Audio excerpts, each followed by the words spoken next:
Hey everybody, Mark with Cardivox Academy here, and I am exhausted. And in my exhausted state, I'm very impressionable. And people in the comments of all these videos have been like, Mark, you got to talk about this band, which I don't know how to pronounce. I literally know nothing about this band. Larcenia Roe is my guess. The little slashes through the E are probably just for show. And the song is called Nose Tork. I don't know what a nose tork is. Now, if you're new to the channel, again, my name is Mark. I'm a metal vocalist. I've been at this metal vocal thing for about 14 years, give or take. And I am a full-time vocal coach, metal vocal coach. I specialize in helping people make all sorts of crazy vocal sounds, teaching you how to do stuff like, safely and efficiently, so that you don't hurt yourself and you can achieve your metal vocal goals. I'm also the vocalist in a band called Kardashev. We've been around since 2010. And we released an album, 2010-ish, and we released an album back last year, I believe it was, on Metal Blade Records called Liminal Right. Check it out if you want to. And I take the reaction format, I break it down, I pause a lot so I can talk about vocals, and either I tell you what the vocalist is doing, or I tell you what I would do to make it a little bit safer, or if I'm not quite sure what the vocalist is doing, I'll give it my best guess and I kind of play around in real time. So that's all I know. Nose Tork. Larcenia Roe. Here we go. Warning, this video contains bright flashing lights and may cause discomfort to those with photosensitivities. Viewer discretion is advised. My favorite part is that they put that in a font color, like the color of the text is almost the exact same color as the screen, so you got to like squint real hard. Super helpful, guys. I'm totally being cheeky. That's very nice of you to put that warning up. Here we go.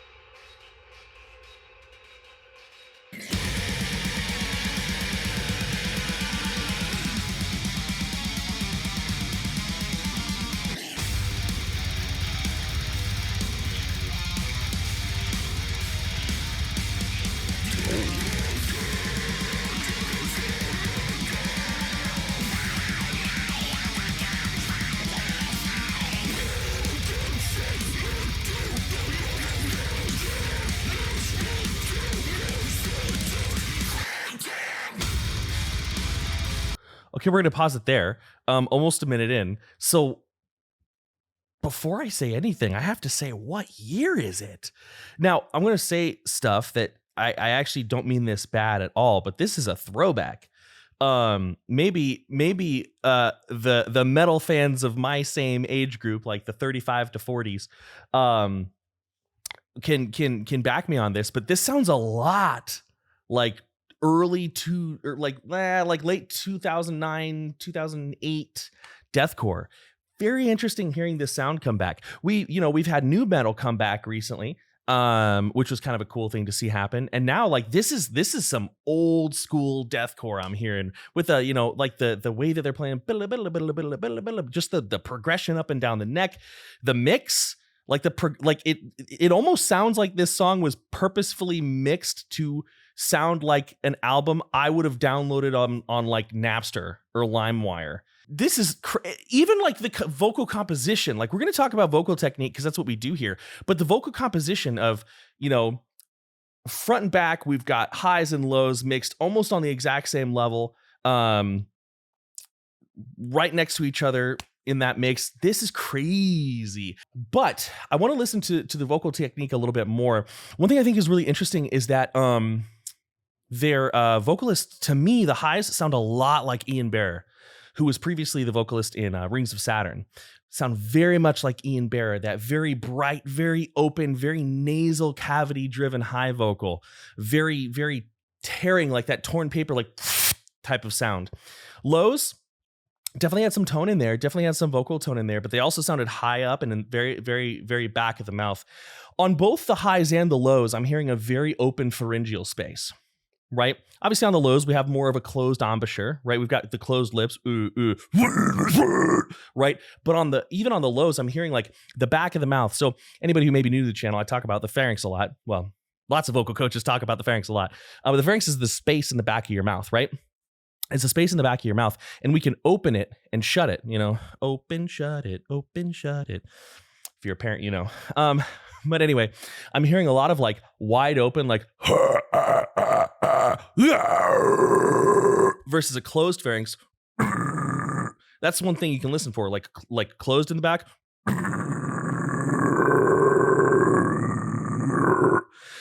And I'm hearing a lot of open space. So that's all I really have for now.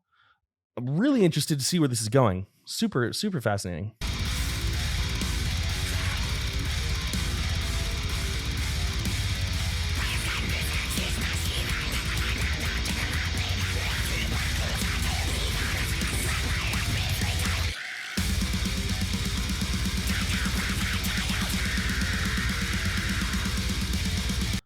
I want to say that these high vocals.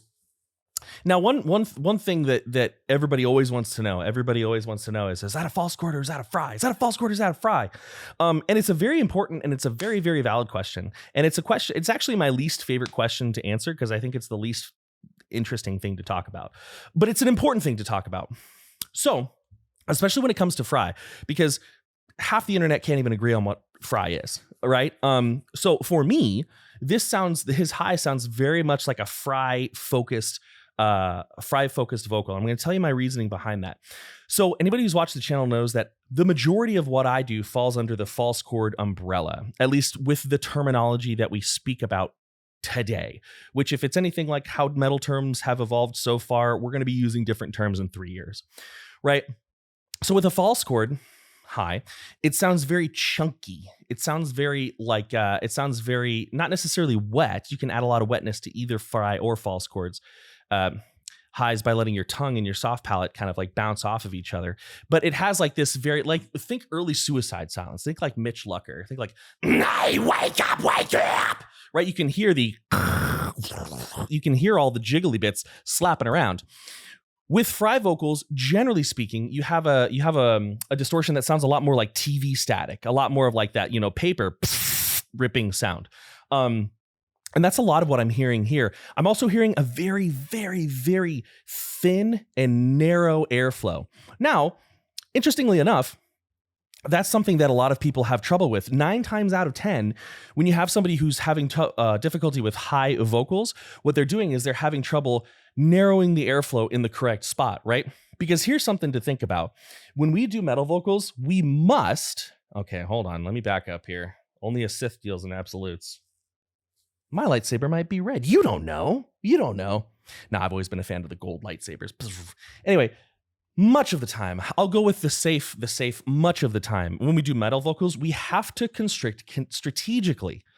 This is part of the reason why up until recently, metal vocals didn't get a lot of respect in the in the academic singing world, right? Because we have to constrict. And so when we're doing high vocals, a lot of that constriction comes from an not over amplification, but doing a lot of I guess we could say twang, right? Maybe not like the best term, but like if I take like this sound, right, which we could use to like make a bad Broadway singing impression. Hello, my baby. Hello, my darling. And we just crank that to 11, not as an effort, as in posture and placement.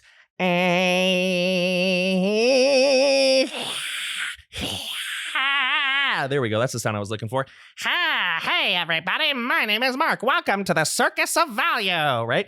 Terrible voice to listen to. But if I just use airflow, you can hear how that air sounds really pinched and very thin.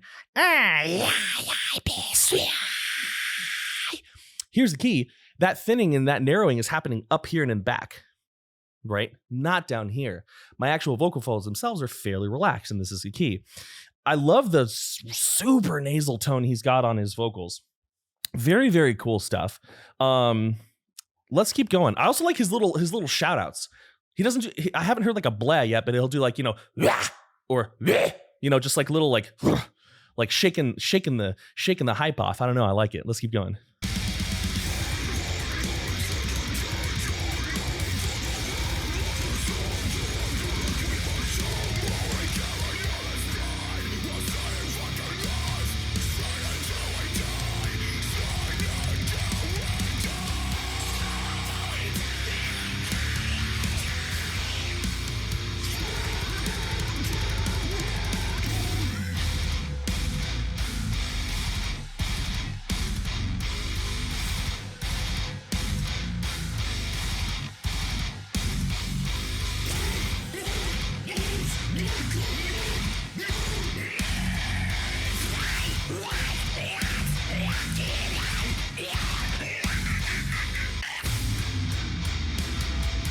That was fun. We're gonna go back and listen to that. So his highs also, I know I'm talking about his highs a lot. We'll talk about his lows in a second. His highs, I just put up a video on this. So his highs also sound like Bring Me the Horizon, Ollie Sykes, but done a little bit better. Don't get mad. I'm just kidding. You can get mad if you want. It's totally fine. I've been doing this YouTube thing for years. I can take it. But it sounds like Ollie Sykes in Pray for Play, Count Your Blessings, but like done really nicely, done really well. Good balance, right? I love the fact that so far I've only really heard like a quick little subtle tunnel on that transition. He was doing some low vocals, went up to like this sort of like this mid, like right, and then that led into the high vocals. I thought that sounded really neat, and that was a good use. You hear people making transitions all the time, low to high, but sort of like, you know, stepping up the ladder, I think was pretty cool. His lows, to me, even sound less like false chord. They don't really fit into the Fry dynamic with what I'm hearing either. Now, of course, one thing to bear in mind is listening to this track for the first time, I'm hearing minimum 2, but probably more vocal layers going on all at the same time. And along with that, there's reverb, there's, you know, a little bit of grit. Things are mixed in differently. But when I'm listening for vocals, generally the first thing I'm listening for is, are they chunky or are they like concise, right? Here's a really good example of what I mean when I say he doesn't really sound like he's doing false chord or Fry. Let's take a moment to talk about some distortion, types of distortion that are outside of that box, right? One thing that, and I'm actually going to be putting up a video of this eventually. One thing that I think metal terminology as we have it needs to grow out of is the idea that everything somehow fits into this false chord and Fry dichotomy. And we're starting to see that happen. People are starting to talk about the arytenoids. They're starting to talk about epiglottal growls a little bit more. And, you know, I have so many thoughts about naming conventions, but here's an example, right? So what I'm going to do, I had the luxury of going and getting scoped when I was getting checked out for some acid reflux. And I was able to see what I do with my vocals. So if I take this sound, I talk about this sound all the time on the channel. When I'm doing that, my epiglottis is tilting back and my arytenoids are coming together. I'm not saying this is what he's doing, but I'm building into a bigger point here. So my epiglottis is tilting back slightly, my arytenoids are coming together, and everything's kind of going blah, blah, blah, blah, blah, blah, blah, right? Well, I can, using those same distortion pieces, right? Those same distortion generators, I guess. Distortion is kind of a tricky word. I was talking with Elizabeth with the charismatic voice. They stopped by the other day, and our kids got to play around outside. It was cute. Well, their kids and our kid. But anyway, we were talking about how the word distortion is kind of slippery. It's kind of interesting how it gets used. So right now I'm going to talk about it as these are the pieces in my throat that are vibrating to create the bullied airflow, right? So I'm here. Now I can lean into that a couple ways, right? I can keep it at that same level of activation and add more support from underneath, right? So essentially the top stays the same, the bottom engages, and that's going to give me a more chunky growl. More rounded in tone. Now what I can do is I can take that and I can squeeze it more, right? Now this is something I've trained to do for years and years and years, and it's not much more, but I can take that same thing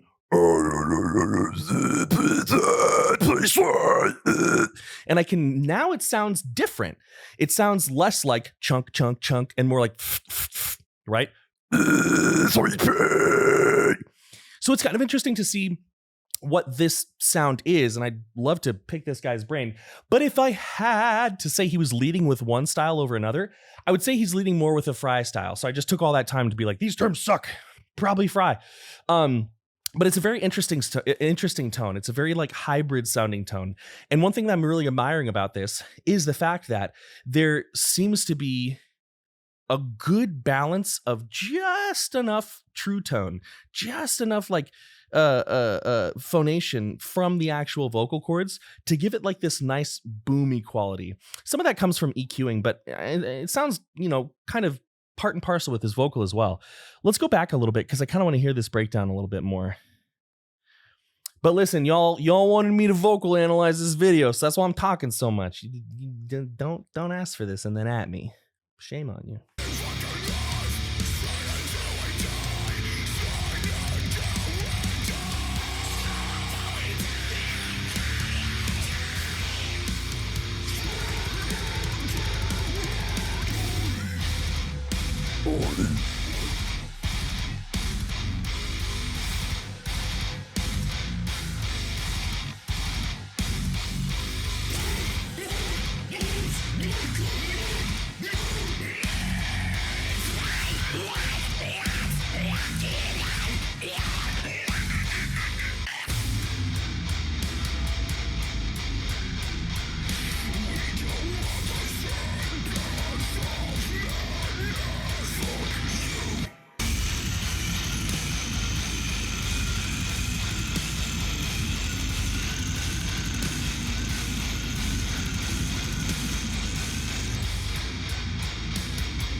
Okay, that seems like a good place to pause. It ain't a deathcore breakdown unless you have the slushy guttural. Unless you got the slushy low, it ain't a deathcore song. That's the rule. I'm just teasing.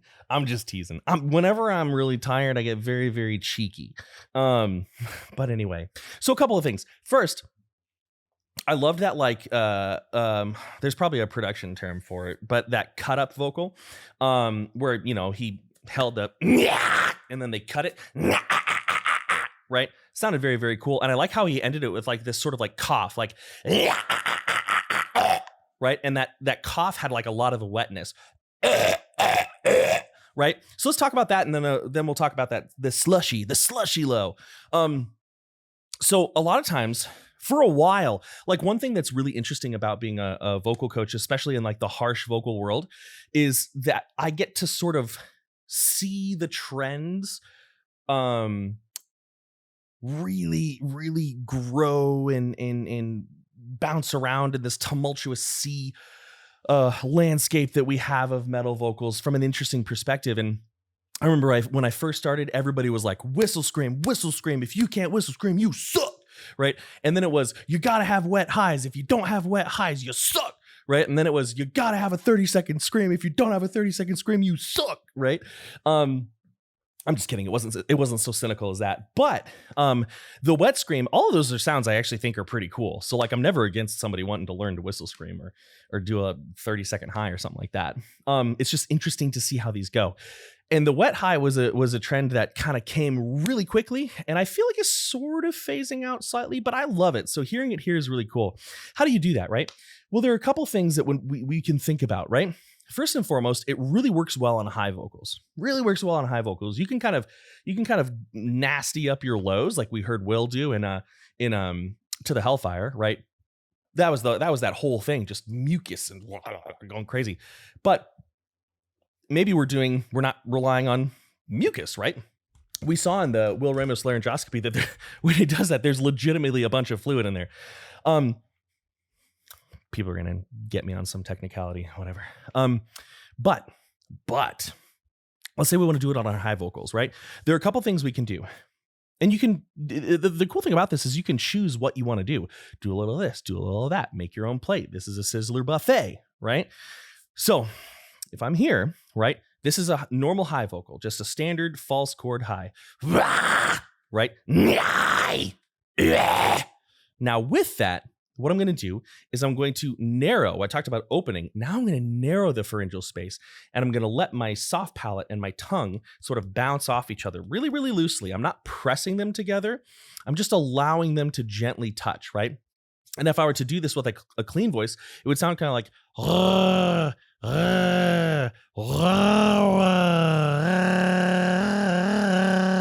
it would sound like that. Now, what if I do that same move with a harsh vocal?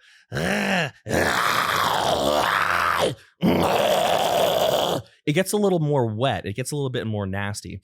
And again, while I'm doing that, my vocal cords, the space around my vocal cords, very, very, very relaxed, because I'm pulling the effort from down in my gut, right down by my belly button is where I'm squeezing, holding my ribs out, right? All my effort's down here. This is just shaping. That's all it is, right? Well, that's overly simplistic, but whatever. So I'm here. Another thing I can do to make it sound really wet is add a little bit of a tunnel throat to it. Now, tunnel is an interesting term because we're talking more about a sound than a specific posture. Most people do their tunnel like this. They create an arch, close up the sides with their lips, yeah. And they get that sort of Austin Dickie in a tutorial he did about it years ago, which is where I learned to do it. Talked about like a slow, sounds like you're talking in slow motion. Hey guys, what's going on? But you can get that in other ways. We see vocalists such as Travis Ryan and others doing it more sideways, creating like a little pocket of air. He actually talked about it. Travis talked about it a little bit. I don't know how recent the episode was, but on the Garza podcast. Anyway, he was here. He does it kind of like that. I'm not as good at that one. I've even seen and talked with people who do it more so with the back of their tongue. So you're looking for that echoey sound. My favorite way to do it is the more standard way. Or sometimes I tuck my tongue in my teeth like this. So if I do that, the wet, soft palate and tongue, then I tunnel it, gets really stanky, right? Gets really wet. Now, the last thing I can do is I can take my lips and I can pucker them and I can just kind of roll them around. That looks weird. Don't do that anymore. I can just roll my lips around. So I'm going to go like, oh, right?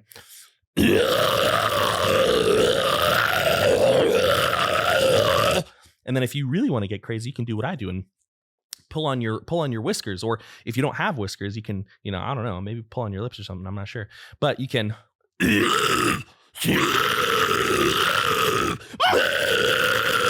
And you can create some really cool tones that way. Low effort. Now, I want to talk about the slushy high. Slushy high, slushy low. I know I'm talking a lot, but I don't know. I'm having fun. This video is giving me a lot to talk about. It's got a lot of interesting things. The slushy low, the slurry low, right? This is another thing that was really, really popular a long time ago, like in the CJ era of Lorna Shore, right?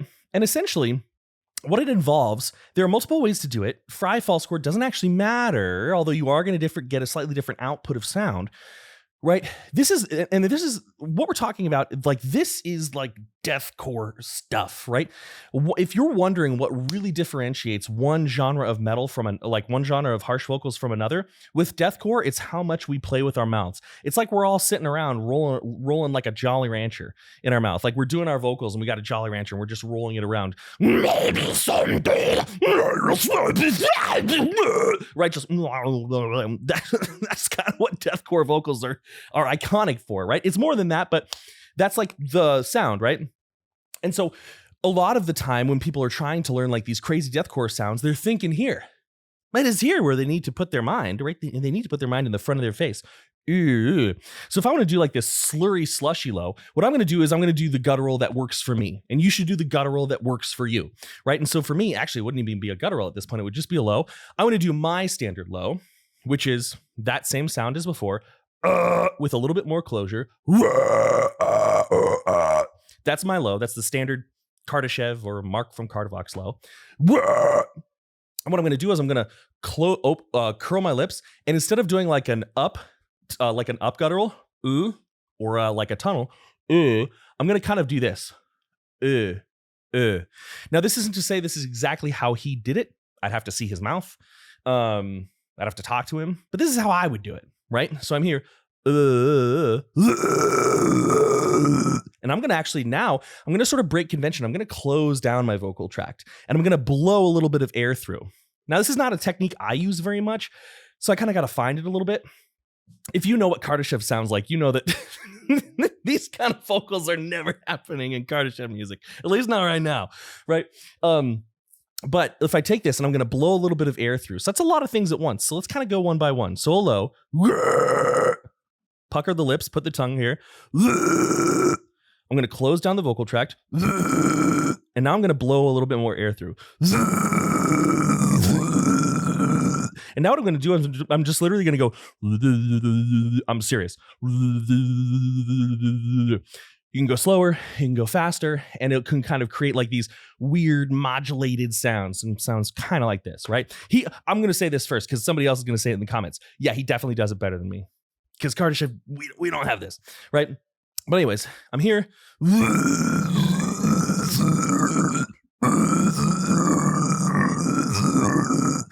And that's kind of a thing. That's kind of another like deathcore iconic sound. Get your guitars dum dum dum dum dum dum dum dum, and then have somebody go.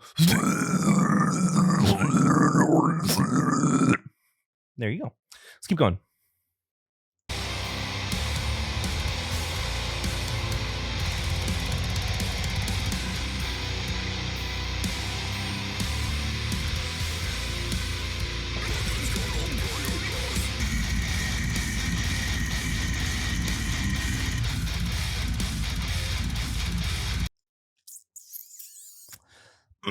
Let's keep going.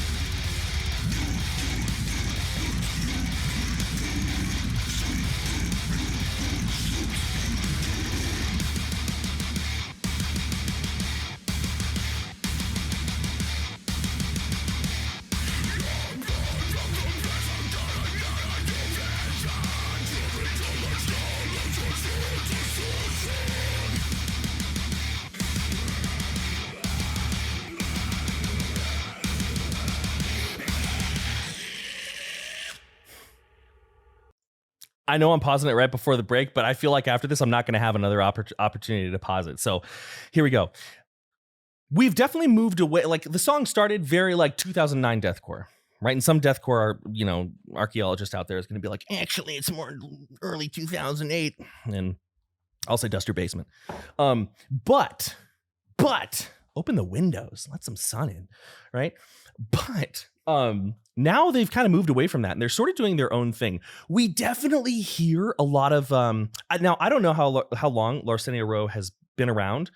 Maybe they've been around for a very, very long time. Maybe they're brand new. So just this is me talking about how I hear it from like my listening perspective. But I'm hearing a lot of influence from like Mental Cruelty, especially some of their recent tracks, some Lorna Shore, but definitely a lot dirtier, maybe even pre-Will Lorna Shore. Because Will Ramos Lorna Shore is very, very very tight and very articulate and very deliberate, whereas like CJ Lorna Shore was like just dirty. It's just like nasty sounds nonstop. Will makes a lot of nasty sounds too, but they're a little bit more spruced up, right?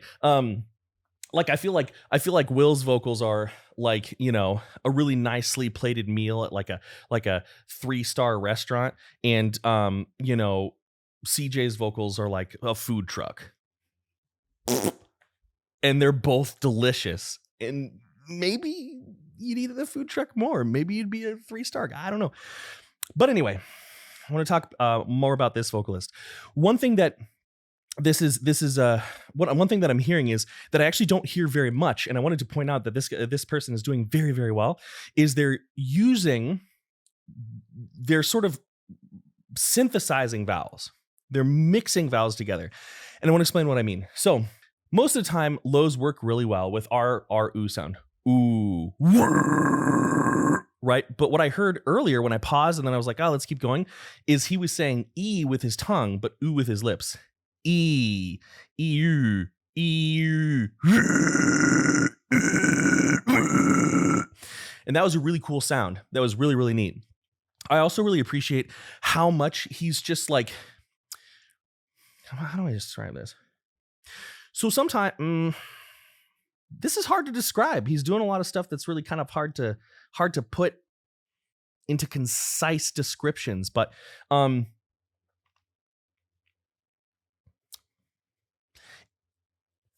he is moving through. I say he, I don't know. This vocalist is moving through vowels not as if they've memorized vowel formants to snap into, but that vowel formants are something that they use on their own terms. Does that make sense? Right? It's not like, oh, here's an E and here's an oo and here's like a really, high frequency eh, and then it's like I'm moving through this stuff on my own accord. There's just a lot of slidey, slick, fluid movement. And you hear that because he had like the E with a really open pharynx. E, and that's kind of hard to do. There's a lot of interesting postures, embouchures, tongue postures, vocal tract shaping happening here that I think this would be a good person to get scoped. I think this would be a good person to add to the scope list. If anything, just to see how they interact with vowel shapes, right? But that's one thing you can do. And one thing that like is a more intermediate practice, right? If you're a vocalist and you've got your vowel sounds down, you've got your like, right? Slide through them.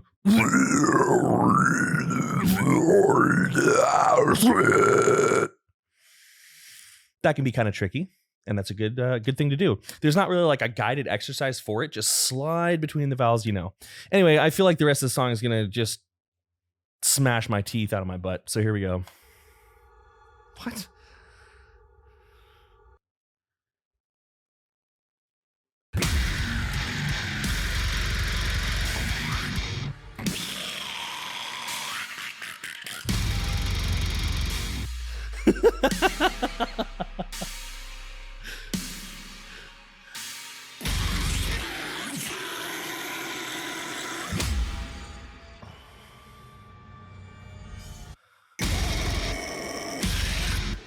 You can't fool me.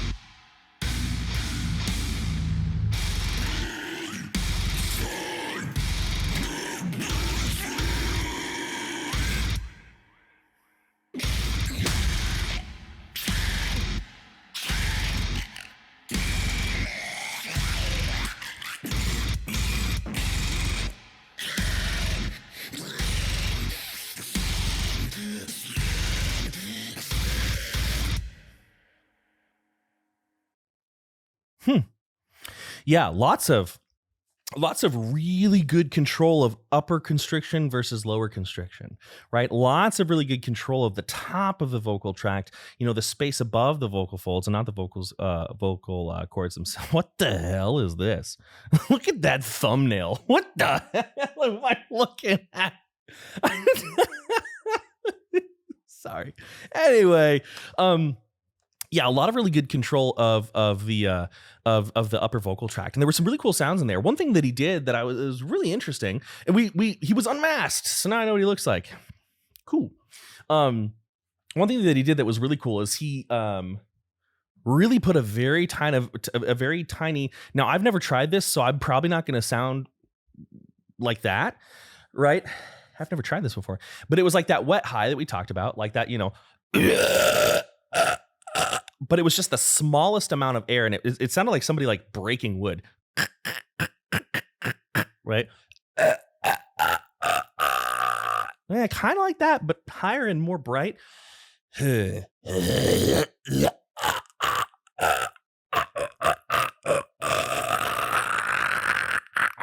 I'm just playing around. I'm just having a good time, right? I'm just goofing around. But yeah, a lot of interesting things. I mean, this is definitely like every deathcore. What's the word I'm looking for?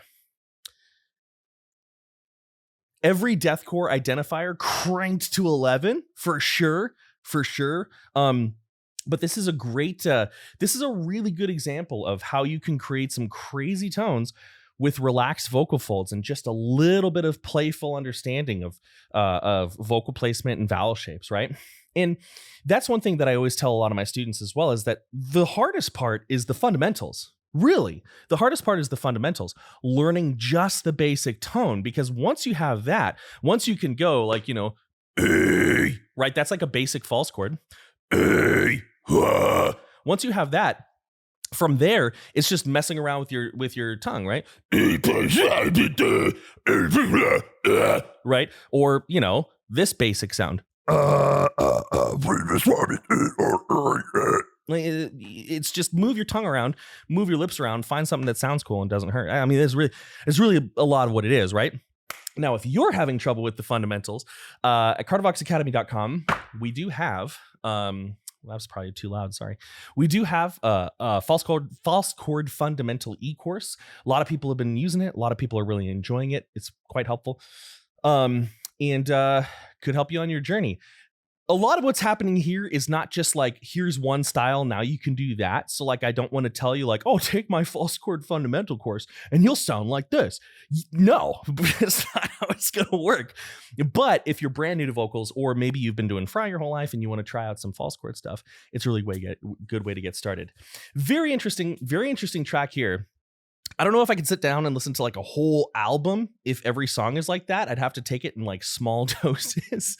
But nothing really bad to say. There's a lot of really cool stuff. And I think that even though this is not like how I approach vocals, because the bands are totally different, I feel like I'd have a really good time talking to this person and just kind of comparing notes, kind of like I did in the Dickie Allen video where I had Dickie on the channel and we talked vocals. Like, I don't approach vocals that way at all, but goodness gracious, I learned a lot and it was so much fun.